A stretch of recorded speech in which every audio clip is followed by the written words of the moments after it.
Good Sunday morning, AI philosophers of the Facebook AI philosophy group. I'm Johannon Ben-Zion, a voice crying out in the wilderness, crying out for technological New Jerusalem, emphasis on the technological. So having a conversation with some folks about transhumanism, a word that should never come out of your mouth, right?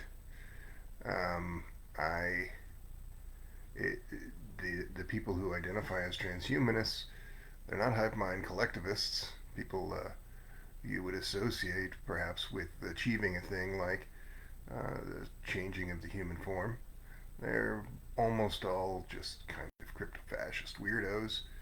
It's an incoherent worldview as a result because of the rightist skew, far rightist skew among these people. So I use this word as to make these people a kind of foil. So I say there's no, I'm the only transhumanist. Cyber communism is the only real form of transhumanism, this hive mind collectivist type thing, and these people are just a bunch of cops and CIA cutouts or neoliberal far right capitalist sympathizers who might as well be CIA cutouts, whether or not they have some right wing think tank pedigree or not. I'm not going to talk about the organizations that tend to fit that description because they're not that significant. But I will talk about the ideas that were discussed there because that is of real interest. And somebody just pinged me in that conversation, um, but I doubt it's going to be real interesting. I'm just looking at it now. Um, yeah, that basically just not really living in reality when it comes to this far right skew. Um, but I'll rehash some of what I said, which is a little more on point, I think. Well, the title of this was um, uh, these two most important questions of our time, in my view. Do um, we face an omnicidal effect causing the death of billions and likely all of humankind? Um, and and more to the point here, do the tech-minded people of the Western world um, uh, openly deny this? A lot of prominent transhumanists are climate deniers. I could list a number that I've met, unfortunately, people that I've met, um, and but almost all the people who've ever had a photo op with those people are would-be climate minimizers, right? People who don't accept this essential factual statement that the United States military-industrial complex is $1 trillion a year super polluter whose only real job on the world stage is protecting other super polluters, creating an inescapable regime of omnicide. Um, these people are mostly people from the United States or people who work closely with U.S. for profit concerns or highly military aligned concerns. And so, the only thing they really care about is buttering their own bread, not even at all about being intellectually honest. And this is basically why transhumanism is an incoherent worldview, because the fundamentals of it, say using advanced computing to bring about some transformation of such scope that it would change the form of the human being, or these other things that are essential to that, bringing about indefinite lifespan, and ultimately, really, it's only worth discussing when you talk about universal super longevity, a thing which can only be achieved by building single payer public health services, which are more sophisticated and AI run, and thus able to effectively cure other ailments as well as effectively cure the ravages of age. None of those things, curing basically everything, is unrealistic in the wake of a projected AI takeoff. Not in the slightest, but they're made less realistic by the kind of people who are generally associated with this sort of thing, which is CIA assets, right wing think tank type people, and all the people dumb enough to hang around with CIA assets and right wing think tank type people. That's almost to a man the persons who are self identified as transhumanists. And some of them say, oh, I sure do wish I had a public health service. I sure do wish there were things were nicer. I sure do dream of a utopian outcome. I sure do like to talk about that in the abstract. But remember in 2020, when this was when I personally parted ways with these kinds of people. Because in 2020, there were conditions such that we could have put pressure on for a public health service. Pressure is being put on now, not because of these people, because of insurrectionists of the United States, um, but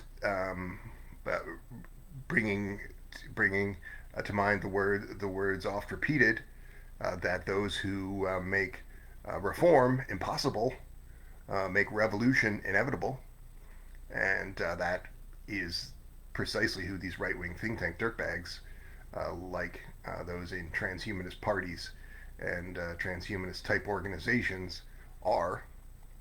Um, so in 2020, there was other things that could have brought about good things that transhumanists are pretty uniformly supportive of in theory, but not in practice, such as a basic income scheme. A lockdown condition in 2020 is the first step, an obvious first step, towards things like basic income schemes being rolled out.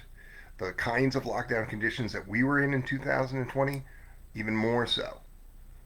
But all of these people, such as the people of the organizations that I was affiliated with at that time, were doing the exact opposite. Because all of these people are billionaire worshippers, are people in the employ of such forces. Um, so billionaires, many of them were on record saying, "Man, I wish we had a basic income," and then in practice doing everything that would tend to be the opposite of that. You know, what is Elon Musk, the um, um, great greenwashing crook of our time, now doing with his time? He's trying to end Social Security in the United States, so that the roughly 1 million senior citizens who are highly unstably housed or unhoused in the United States, let's double that number. That's what the world's preeminent transhumanist is doing right now. This is a criminal, right? You say, uh, this Bill Burr goes on the Jimmy Fallon show and he says, um, there's a guy, the CEO of Nestle, who says that water isn't a human right. Uh, Somebody should hunt that guy down and shoot him. Quoting Bill Burr here. But what would you say then of a person who wants to throw another million elderly people out on the street? The transhumanist, right? And is he worse? Is is Elon Musk worse than the other transhumanists? Not ideologically speaking, not in terms of what they do in the world, just in terms of the level of influence that they have on public affairs. Um, um, this the second question. When I've talked to people about that first question, is the capitalist climate apocalypse killing us, and who is responsible for that, and what should be done? The questions always are answered in an intellectually dishonest way. They don't recognize that financial capital is a primary contradiction leading to um, likely human extinction and the long-standing situation of human immiseration, both of which have been well understood for quite literally hundreds of years. It was 160 years ago that Karl Marx uh, wrote about how capitalism tends to destroy both the natural resources of this world and the human beings that it requires, both of the things that it requires to function. And we're seeing that outcome writ large now as we face a capitalist climate apocalypse. And virtually no person in the United States is better than these transhumanist animals, right? No one. No one. Every European descended person is upholding a system that is based on stolen land and stolen labor value. Um, um, and so, what would you expect of such people but to be liars, right? Living in such a place and upholding this system. And so the good folks, the liberals therein, are just tending to be less violent in the language that they use to uphold that. More like the transhumanist that I described, who says, "We want a basic income," and then does exactly the opposite in practice at every turn. Um, um, the uh, the the second question is probably one um, less less uniform in response because it's you can't just get away with being an open climate denier anymore, right? I mean, not if you're wanting to be on a lecture circuit or be that kind of person who's taken seriously. Um, uh, and so when you talk to these people about the capitalist climate apocalypse, they have to at least say, yes, there is a capitalist climate apocalypse. And then, of course, almost all of them immediately say, but um, some technology that doesn't exist yet will somehow magically transform the thing before 2029 when we reach runaway overheating by capitalism's climate apocalypse, even though it would take 20 years for that to come down the pipeline. uh, like, these people are a joke, right? Like, this just, none are so blind as those who will not see. And, but the idea of what the AI takeoff actually means for a political economy, that is something even more. There's even more room for them to just kind of weasel around in that space. So you get a pretty broad range of answers. But most of them would recognize that that thing, an AI takeoff of the transformative kind that at least the tech accelerationist would tend to describe, is something that almost certainly would lead to something much more like a post-capitalistic outcome. But they are not really anti-capitalists, so again, they can. There's a huge amount of lies, misinformation, and self-deception that can, as I said, live in that space. Um, uh, I would like for people to rehabilitate transhumanism. I am interested in this outcome of universal super longevity, and I'm interested in this outcome of using advanced computing in dramatically transformative ways, even to the point of changing the human form to something unrecognizable. Um, uh, but you should recognize that impulse to change the human form um, is so easily misanthropic, and when you combine the rightism there, it is quite naturally misanthropic. That's why I would say this is a incoherent worldview, because these are people who are misanthropic, um, uh, capitalistic, fascistic sympathizers, supporters of military industrial complexes trying to suckle from the DARPA teat a part of this $1 trillion a year abomination that is the worst thing in existence, the U.S. military industrial complex. At the same time, engaging with what are uniformly little more than right wing thought experiments, far future thought experiments. Um, Almost every word that these people say would be described as a limited hangout, right? I think we could have a basic income in the year 2525. Okay, what if we try to organize for a basic income when there's lockdown conditions? Oh no, it's not the right time yet. That's a limited hangout. That's a rightist telling you what you want to hear in the moment when they know it's not going to happen. The moment it becomes a realistic prospect, they drop back to this safer far rightist neoliberal territory. I have not met people um, who are tech minded anarchists who do not fit this description of people who are just going to drop back to the safer neoliberal territory. And so that is why, even though I've talked a lot about something that would be described as an anarcho communist or anarcho syndicalist aligned project, the building of a vanguard progressive web application that uses virtual and real GPUs to build an open source large language model work group that is a workforce multiplier. This is something that I believe should be built in 2025, as we now have AI agents substantial enough to do this.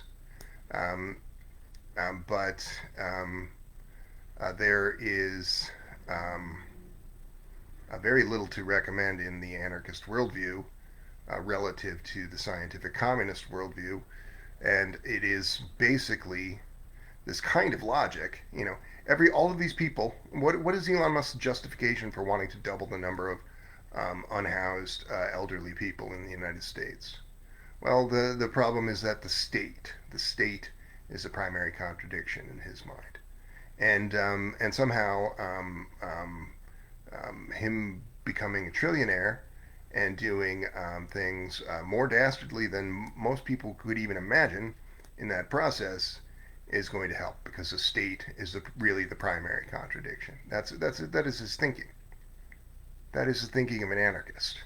This person is anarchist ideology reaching its natural conclusion as it acquires power. And so I have described this anarcho-communist program not because I'm an anarcho-communist, but because, as I've said, it is a strategic necessity to avoid being destroyed by such people and by the forces of U.S. and Western military fascism and far-right neoliberal fascistic capitalist governance generally. The thing that I think draws this into focus best is to discuss the building of the Cybersyn technological planned economy of Chile in the 1970s, from 1971 to 1973. Stafford Beer, Salvador Allende, and many brilliant Chilean and South American cyberneticians worked on building a technological planned economy, a thing that would have transformed this world and just as you can say, oh, a lockdown it's not the exact same thing as a basic income. You're being pretty willfully obtuse if you're not drawing the lines there in policy terms. Similarly, a technological planned economy is not the exact same thing as the 21st century people's superintelligence that we could build now using an open source large language model workforce multiplier that I've described. They're not the same thing, but you can see how something almost identical to that would have derived from technological planned economies had they not been sabotaged by U.S. warmongering fascists. And that event was the genesis, in many ways, of the supremacy of neoliberal ideology in the Western world. in quite a few ways that I could describe, but I don't really want to talk about fascists. I want to talk about good people doing good things. Um, so the destroyer of the people's superintelligence, which is who people like Ray Kurzweil and all the people to the right of Ray Kurzweil, who are tech accelerationists, really are, right? They represent the system that has destroyed the people's superintelligence. So they're not the builders of the superintelligence, right? The function of the thing that they are building would more correctly be described as uh, superpowered super stupidity that's going to hasten the capitalist climate apocalypse. That is what everyone who is working in tech is by and large working on, because almost everyone is pivoted to working on AI, and even relatively few organizations don't kind of tend to have this same superintelligence understanding or focus, but they're not. If they were more intellectually honest people, they would describe what they're doing as superpowered super stupidity. So the people who destroyed superintelligence, which had this thing like the USSR implementing the OGOSH program, which would have occurred in the course of it continuing to exist and having networked computing at its disposal, which did not exist really in the era of networked computing, and quite intentionally, just as Cybersyn was destroyed quite intentionally to stop people from being inspired to build technological planned economies around the world. Um, um, these people who destroy superintelligence and build superpowered super stupidity are not a part of the problem. They are uniformly a part of are not a part of the solution. They are uniformly a part of the problem. Um, and um, how do you find people then who are going to be intellectually honest enough to work on something like this people's superintelligence, the open source large language model um, um, workforce multiplier? Well, I think that probably the short answer really is you don't work on this in the United States or the Western spheres of influence. Not because everyone there is garbage, but because, you know, 95% of Americans are garbage, and let's say 85% of European people are um, liberal garbage at best. And that other 15% or 5% that has this revolutionary potential and the potential to recognize that advanced computing is the most powerful revolutionary weapon in history if used correctly, um, they can easily be undermined by the fascistic state organs and intelligence ops, and so on and so forth. The United States has been doing this for as long as you and I have been alive. That's what the FBI is, right? People, well, the FBI, they wear cute glasses and cute suits, and look at them kind of walking in lockstep like that. They're so cute. Not cute. Right?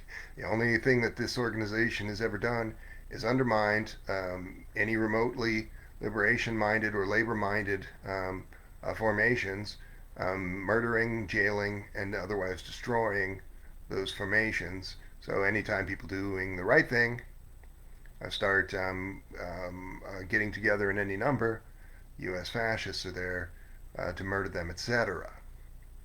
And that was well established before the CIA-run world that we now live in.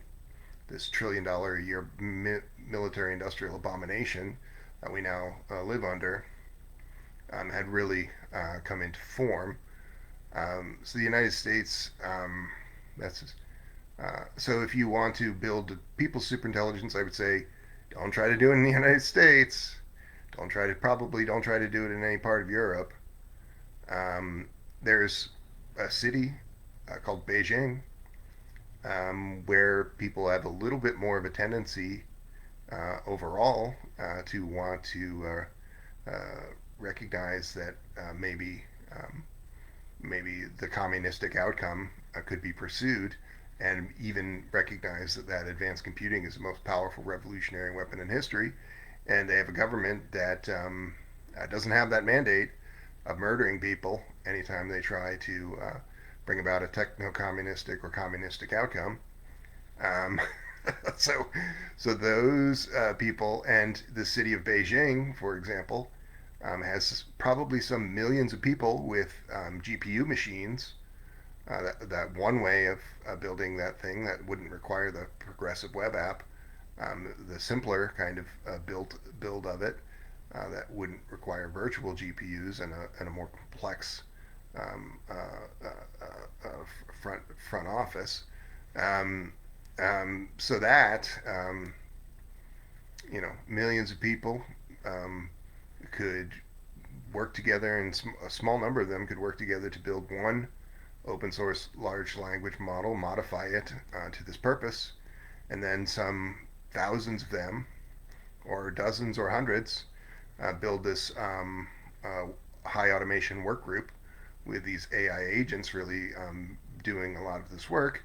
And the work need necessarily be good work, like trying to figure out how to put pressure on the offending omnicidal sectors to stop the capitalist climate apocalypse.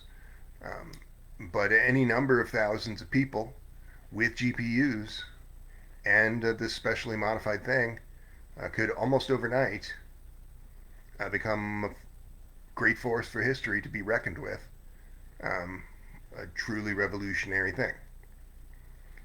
Um, but you can barely get people to recognize this because they don't have the real baseline interest of the socialistic outcome.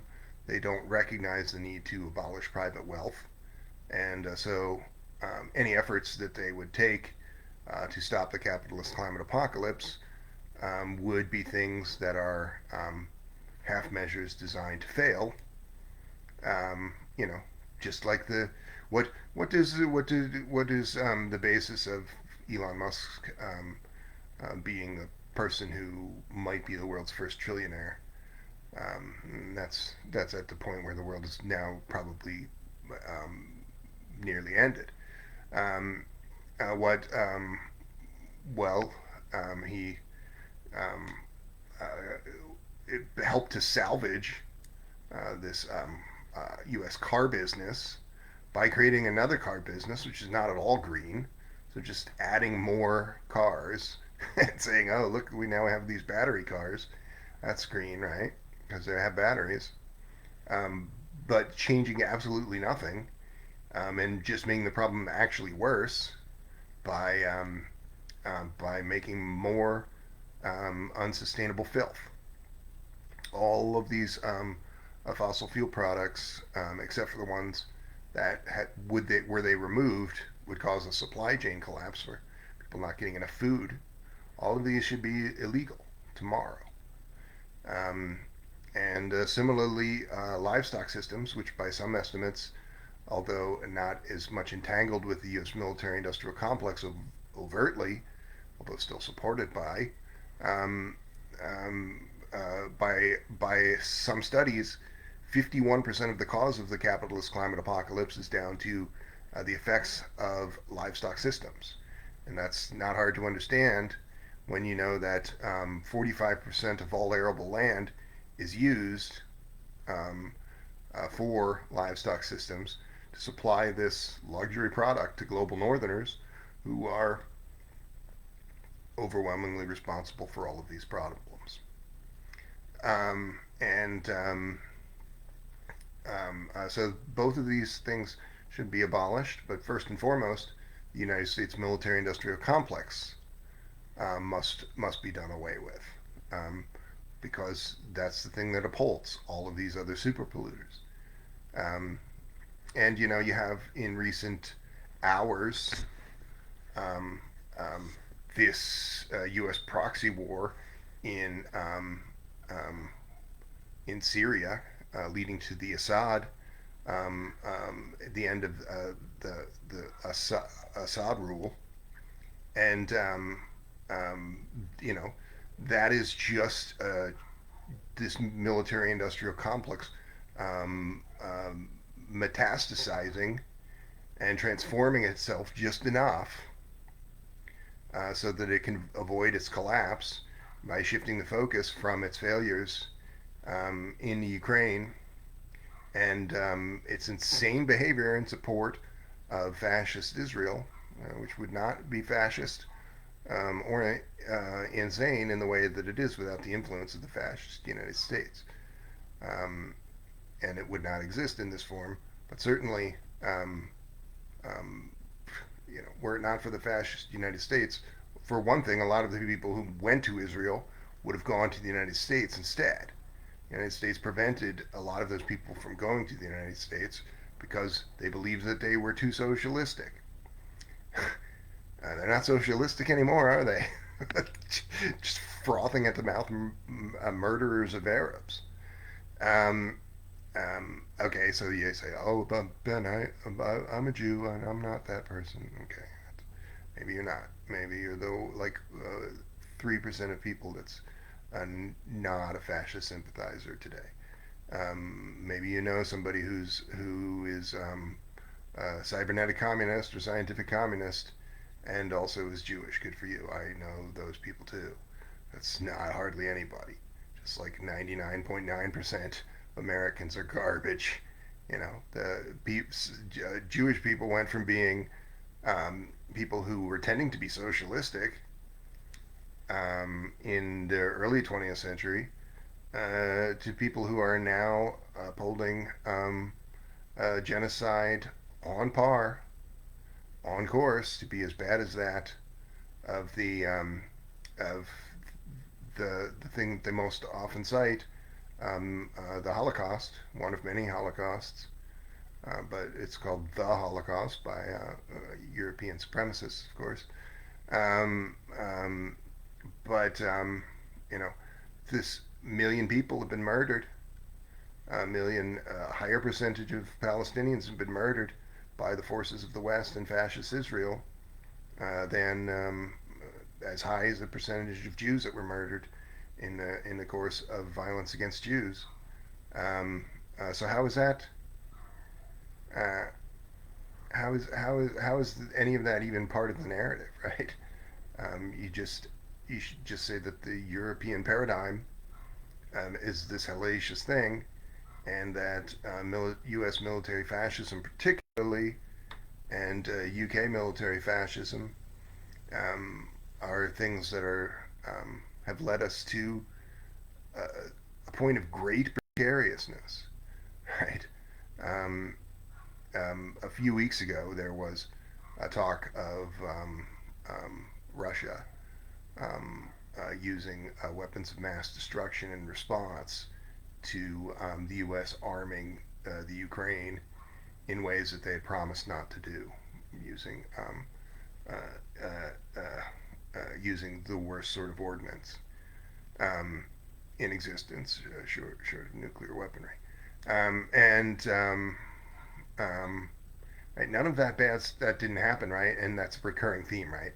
I can point to like 20 different incidents just in the last few years where somebody said this is going to lead to World War III. None of that's happening if it's not for the fascist United States. This is no job more important than figuring out how to end the military-industrial complex.